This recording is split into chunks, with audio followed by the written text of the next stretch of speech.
Hello, friends. Welcome to the Big Talk. I am Tricia Brouk. We have talked about the power of story on this show many times, and by sharing your story, you can change and even save someone's life. Well, what about the storyteller? On this season, we're going to dive deep into how sharing your personal story can potentially change and save your life. I am super excited to welcome our featured guest today, the incredible Dr. Judy Ho. Dr. Judy, are you ready to drop in? I am ready. Dr. Judy Ho is a triple board certified and licensed clinical forensic neuropsychologist. Dr. Judy Ho is a triple board certified and licensed clinical and forensic neuropsychologist, a tenured associate professor at Pepperdine University, and published author, most recently penning Stop Self-Sabotage, published by HarperCollins in August 2019. She maintains a private practice in Manhattan Beach, California, where she specializes in comprehensive neuropsychological assessments and expert witness work. She regularly appears as an expert psychologist on television, podcasts, and radio, and she is a co-host on the syndicate daytime television show, The Doctors, co-host of CBS's Face the Truth, and host of the SuperCharged Life podcast. Dr. Judy, take a minute to fill us in on anything I missed and talk a little about you. Thank you so much, Tricia, and congratulations on season 19 of your podcast. That's so cool. I'm only in season 1 of my podcast, so I'm like a baby podcaster. But I think it's such a great way to get to know people, really have in-depth conversations, and to provide value and resources for everybody who's listening and watching. So I really appreciate what you do. One of the things that I'm most excited about right now is just, helping people to understand that wellness is a progression. It's an everyday thing. I think people sometimes feel like, okay, I've solved this problem. I'm not burnt out anymore. I'm done. Or, okay, now I'm finally not anxious for the first time in my life. I'm done. But really, self-development is something that continues throughout life. And sometimes we have challenges come back up, and that's okay. The more coping skills you learn along the way, the more equipped you will be to manage anything that comes up in now or in the future. And when you're working with patients, or when you are sharing your message or writing a book, the story part is so important. Can you share with us a little bit about how you collaborate with your field of expertise and also allow your patients and your audience to tell their story? Stories are crucial to the human experience, and without stories, we wouldn't be able to grow and develop as a society, find commonalities, understand one another, and forge those deep, long relationships that really cause us to be so different from other animals in the animal kingdom. The type of human bond that exists is just so special, and that's all woven through stories. And stories is a great way not only to get to know somebody, but it's a great therapeutic tool, because as you hear somebody tell a story, you start to understand how they think about something, how their stories have shaped who they are, their personalities, their interests, their passions, why they're doing what they're doing now, and why they're struggling the way that they do. And even in sad stories, there's beauty. And that's what I really love about stories too, because it's very complex. And I've had patients tell me that in some of the saddest moments of their life, that's when they grew the most, or that's when they realized how much they love somebody, or that's when they really came into being in terms of understanding their own identity. So I think stories are just such a powerful way to convey emotion and to understand our experiences. The art of public speaking and the work that I do with my clients is incredibly intimate, different from the work you do, but still we have that collective intimacy that happens. I often share with my speakers that they need to have been healed from any kind of traumatic experience if they're going to share it from the stage. And I see that transformation is so powerful. Can you share with our listeners and our viewers the importance of that transformation and of trusting going through that process to get to the other side where you can share your story? Well, it's almost like when we're kids and we're afraid of the monster underneath our beds, and then we tell our parents that we don't want to go to sleep because we're scared, and then we go with our parents to go look at what's under the bed, and it's never as scary as we think it's going to be. And that's what I try to tell people about getting to the other side. If there is trauma, sadness, extreme negative emotions laced in with some of their stories. And I'm so glad that you're telling the people that you're working with that it's such an important part of yourself to know deeply and to try to overcome. Because once you get to the other side, once you look, you realize it's never as scary as you thought it was going to be. And it makes you a much more powerful speaker. It makes you somebody who can actually work with other people more effectively. And we know from years and years of research that what really pulls people in and persuades them to do something with their lives or to make certain decisions is not statistics, it's personal stories. You can tell them all the statistics in the world about why this would be great for them, but the minute you say, and here's what I went through, or here's what somebody I love went through, that's when they're really hooked and they can make that connection of why that would be helpful for them. This is such great information and reminders for our speakers who want to come on stage and guardedly talk about statistics and show data and have bullet points. The audience will not connect with you. It's not going to happen. I mean, I think it's helpful. We love research. I love research. And it's nice to bring the data in, but that's never when people respond. The data is not what makes people respond. It might make them pay attention, like, oh, well, that's an interesting statistic. I'll listen to you now, but it's not going to make them necessarily change their behavior. It's not going to have such a profound effect and a hook on their emotions that your message is still ringing in their ears days after you speak to them, right? That's not what they're going to take away. What they're going to take away is that one personal story you told about yourself or your uncle or somebody else that you love or some client you worked with, and they saw a part of themselves in that person. And that's when they're going to say, you know what, now this makes sense to me and I can really understand this whole picture. This is so amazing. You touched on something that I want to highlight, Dr. Judy, which is the idea of changing your behavior. We always want an audience to adopt our idea as our own. We want an audience to walk out of the theater thinking differently and potentially adopting a new behavior. So the way that storytelling is connected to your work, that is true as well. Tell me more about that. Yeah, so, storytelling is actually a huge therapeutic tool in the world of psychotherapy. And there's different words that we call it. There's reminiscence therapy or narrative therapy. And basically, it's all about healing somebody through stories. And so reminiscence therapy is usually utilized with people who are a bit older and they're recollecting their life. Sometimes they might even have some cognitive deterioration. Maybe they have Alzheimer's. And this is something that was very striking when I was working with the older population, that sometimes they're sitting there, they look a little bored, they look maybe like they're not really completely connected to what's going on. But the minute you put a photograph in front of them and you ask them, who's in this photograph? The way that their eyes light up and they come back to life and they talk about this huge story in their past and how much they still remember that story to this day, that shows you how important stories are basically until the day that we die.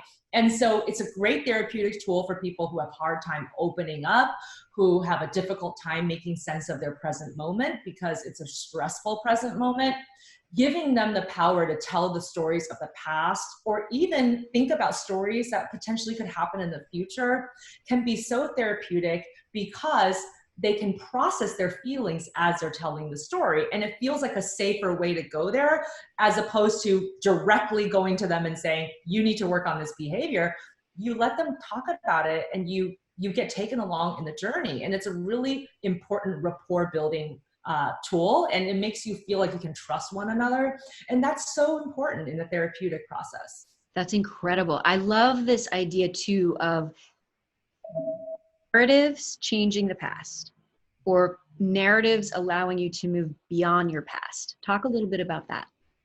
Yeah, sometimes we will have somebody talk about a story in the past that was maybe a bit traumatizing for them. Maybe they have this very poignant memory from childhood where they were left alone in a schoolyard and their parents forgot to pick them up, and it was a very, very difficult day for them.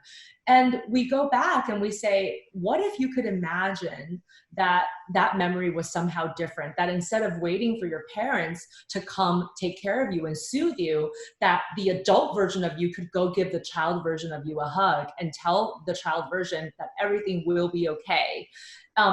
it's so interesting how even that sort of shift in the narrative process can be so powerful for an individual because they were scared and alone. And so they have been rehearsing this memory in their head as they've grown older, thinking they're going to get abandoned again. And when you go back and you tell them, let's talk about a different version of the story. The version of the story where somebody was there for you. And maybe it's even the adult you. You can be anybody. But just the fact that you can do that and you can go back and retell a story can really heal somebody in the present, because sometimes you hold on to your past for a very, very long time and you can't let it go. And the more you think about that memory, the worse it gets, And so it's really all about reconstructing that narrative in a way that will help heal you for now and the future. This is so incredible because I've never thought about writing a big talk as a therapeutic experience before. And everything that you're saying points out that it can be. So thank you for that. It's amazing. Yeah, I think that stories are so much fun. I mean, it expresses so many different levels of emotion. You can tell stories in so many different ways. Some people tell them through music, through poetry, through art, right? So it doesn't even have to be words. Stories can be told in so many different mediums. And I think that that's why it's so versatile as a tool for all different types of professions.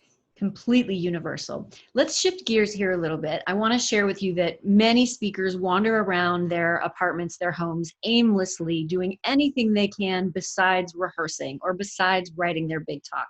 Let's talk a little bit about your book, Stopping Self-Sabotage. Talk to us about why you wrote this and how you can help us.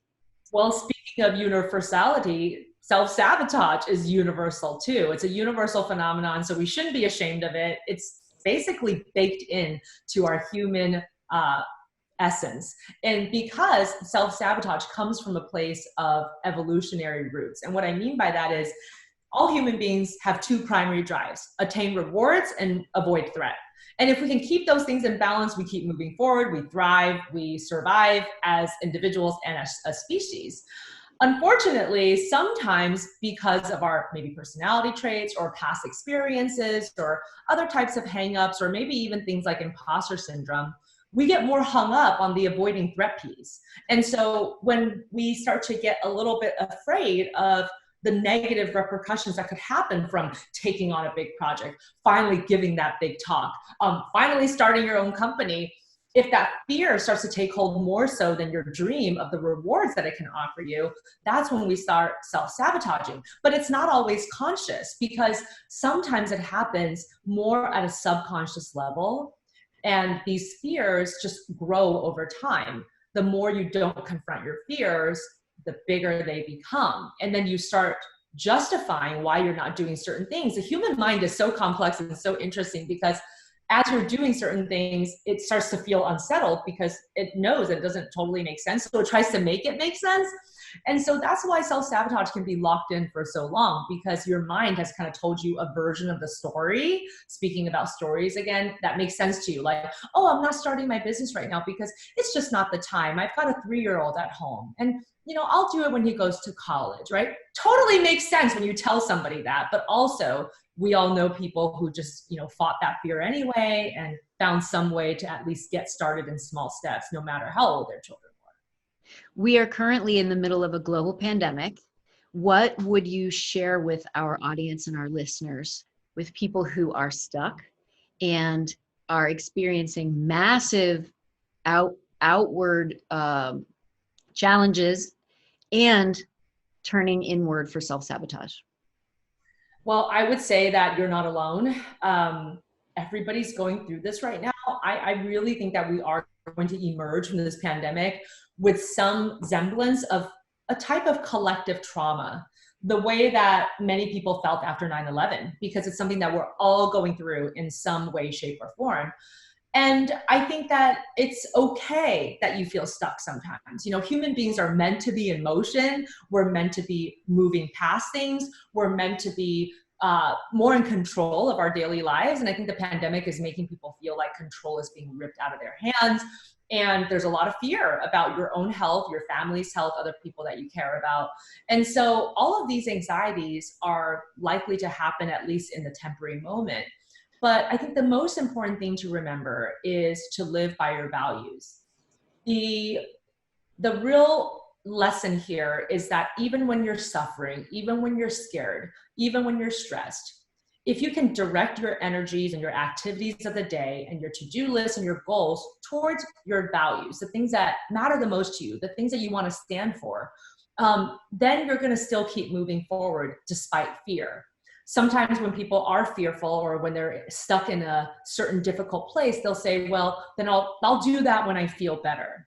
But of course, it actually is a self-perpetuating cycle, because the less that you do that is meaningful, the more stuck you feel, right? So we sort of have to fight through that by challenging ourselves to do just one thing today that is important to you, that really nurtures your values. So for example, if one of your highest values is community, just because we're in a pandemic and maybe you can't see your friends as easily, there's still ways to connect and reach out and touch base with them. So still find ways to nurture your values, even if they're not in the ideal ways. And I think that that's what's going to help people to still move forward during this time.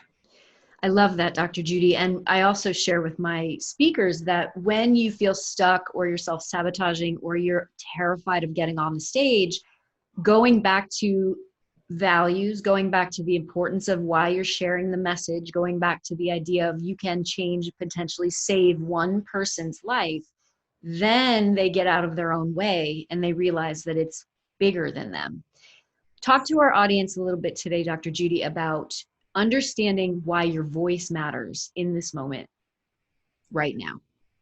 Every single person's voice matters. I think sometimes people second guess themselves. They say, well, maybe I have nothing important to say, or maybe people don't want to hear my message, or maybe it's fear. What if I actually share a vulnerable part of myself and then people make fun of me or use it against me? And all of those things make sense. But at the same time, we're all only here on earth for such a short period of time. And I think it's important to remember that each of us is valuable, no matter what we do or don't do, whatever our achievements and our mistakes.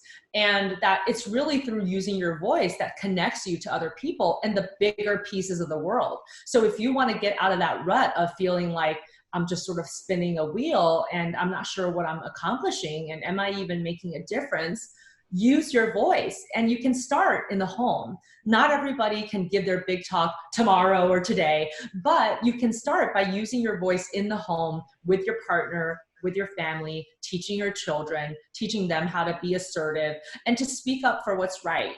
I think it's really important to set those standards and boundaries for yourself and then be a good role model for the people around you. And it will become more natural as you do that, that it's easier to speak to bigger groups of people, you know? So first you start with your family, then you start with your friends, and then it grows from there. But we are so important, every single one of us, in terms of the types of stories that we want to tell, the messages that we have. And if you touch even one other person and one other person says, wow, that really spoke to me and I really felt like you understood me, then you've done an amazing job. Dr. Judy, I want to thank you for being a featured guest today on The Big Talk. Where can our listeners get in touch with you and find that amazing book? Tricia, it was lovely to talk to you, and thank you so much for having me on your show. You guys can follow me at Dr. Judy Ho on Instagram and Twitter. I also have a Facebook page, and you can also find more information about me at drjudyho.com. And check out my podcast, SuperCharged Life with Dr. Judy. It's available on all podcasting platforms. And we will put all of this in the show notes. Thanks again for listening, everybody. I hope you enjoyed the big talk. Be sure to tune into the next episode. And also, if you have not subscribed yet, go ahead and subscribe and hit that notification bell so you get access to all the latest videos. And I always respond to the comments. I'm so happy that you're here supporting the Big Talk YouTube channel as well. Thanks again for listening, everybody. Remember, live your truth, be your authentic self, and drop in. I hope that you will start sharing your powerful story today, and be sure to subscribe and click on that notification bell so that you get access to my newest and latest videos. And I really appreciate that you are here and will always respond to the comments. Big love.